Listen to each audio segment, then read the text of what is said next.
Ireland చేతిలో team India ఊహించని విధంగా ఓడిపోయిందో లేదో సామాజిక మాధ్యమాల్లో ఒక్కసారిగా విమర్శల తుపాను మొదలైంది.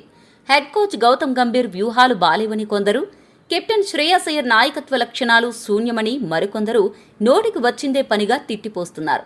కానీ ఇక్కడ చాలా మంది మర్చిపోతున్న విషయం ఏంటంటే, ఐర్లాండ్ అనేది కేవలం పసికూన జట్టు కాదు, సొంత గడ్డపై టీ20 ఫార్మాట్లో ఎంతటి పెద్ద జట్టుకైనా షాక్ ఇవ్వగల ప్రమాదకరమైన టీం. దానికి తోడు మన ఆటగాళ్లు సుదీర్ఘ ఐపీఎల్ సీజన్ ముగించుకుని హ్యాంగ్ ఓవర్లో ఉన్నారు. విదేశీ బౌన్స్ పిచ్చులు, అక్కడి వాతావరణ పరిస్థితులకు అలవాటు పడ్డానికి సమయం పడుతుంది. ఇలాంటి ప్రతికూలతల మధ్య ఒక ద్వైపాక్షిక సిరీస్ ఓడిపోవడం క్రీడల్లో సహజం. మన జట్టు 2 ప్రపంచ కప్లు గెలిచినప్పుడు ఈ విమర్శకులెవరూ ఇన్ని రోజుల పాటు పొగడ్తల వర్షం కురిపించలేదు కదా. ఒక్క సిరీస్ ఓడిపోగానే జట్టును పాతాళానికి తొక్కేయడం సరైన పద్ధతి కాదు. ఇదే క్రమంలో విమర్శకులు సూర్యకుమార్ యాదవ్ ఉంటే బాగుండు అంటున్నారు. కానీ వాస్తవానికి సూర్యకుమార్ యాదవ్ ప్రస్తుతం అతను దారుణమైన ఫామ్లో ఉన్నాడు. ఒకవేళ సూర్య సిరీస్లో ఆడి విఫలమై ఉంటే ఇప్పుడు తిడుతున్న ఇదే నోళ్లు ఫామ్ లేని సూర్యను ఎందుకు తీసుకున్నారు అని మళ్లీ గంభీర్నే విమర్శించేవాళ్ళు. కాబట్టి గతం గతహా అనుకుని ఇక ఇప్పుడు జూలై 1వ తేదీ నుంచి ఇంగ్లాండ్ గడ్డపై జరగబోయే 5 టీ20 మ్యాచ్ల సిరీస్ గురించి వివరాలు తెలుసుకుందాం.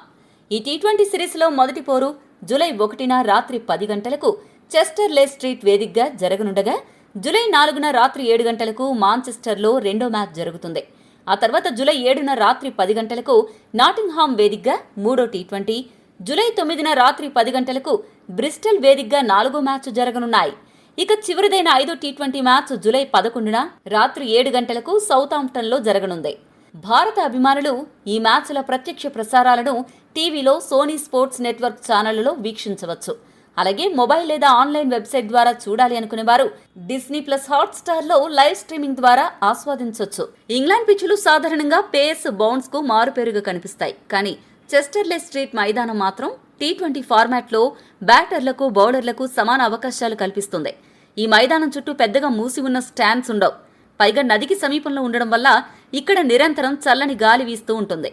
దీనివల్ల ఇన్నింగ్స్ ప్రారంభంలో కొత్త బంతితో పేసర్లు స్వింగ్ రాబట్టగలరు. బంతి పాతబడే కొద్దీ ఈ పిచ్ క్రమంగా బ్యాటర్లకు అనుకూలంగా మారిపోతుంది. మైదానం బౌండరీ లైన్లు ఒకవైపు కాస్త పెద్దవిగా ఉంటాయి కాబట్టి ఫీల్డింగ్ మోహరింపులు కూడా ఇక్కడ చాలా కీలకం. ఈ పిచ్ స్పిన్నర్లకు మరీ ఎక్కువ సహకారం లభించదు. ఈ మైదానంలో టాస్ అనేది మ్యాచ్ ఫలితాన్ని శాసించే ప్రధానమైన అంశంగా మారబోతోంది. ఇక్కడ జరిగిన అంతర్జాతీయ టీ20లు, అలాగే ఇంగ్లాండ్ స్థానిక టీ20 బ్లాస్ట్ మ్యాచ్ల్లో మొదట బ్యాటింగ్ చేసిన జట్టు కంటే రెండవసారి చేజింగ్ చేసిన జట్లకే విజయ శాతం ఎక్కువగా ఉంది.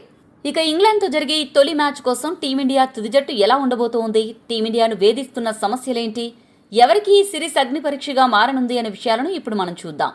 ఐర్లాండ్ సిరీస్లో టీమిండియా ఓటమికి బౌలింగ్ కంటే కూడా టీమిండియా బ్యాటింగ్ ప్రధాన కారణమని చెప్పొచ్చు. బౌన్సీ పిచ్లపై ఆడలేకపోవడం, ఫారిన్ కండిషన్స్కు అలవాటు పడకపోవడం ప్రధాన కారణంగా తెలుస్తోంది.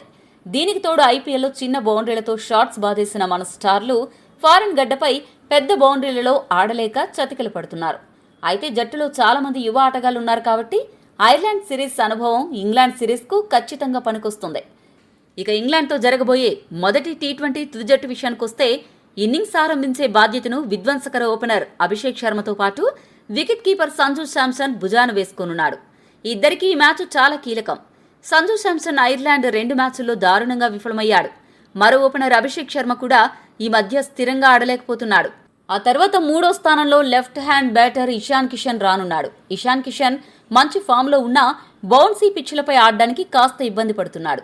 ఇక మిడిల్ ఆర్డర్ విషయానికొస్తే, కెప్టెన్ శ్రేయస్ అయ్యర్ 4వ స్థానంలో వచ్చి ఇన్నింగ్స్కు వెన్నెముకగా నిలవాలి.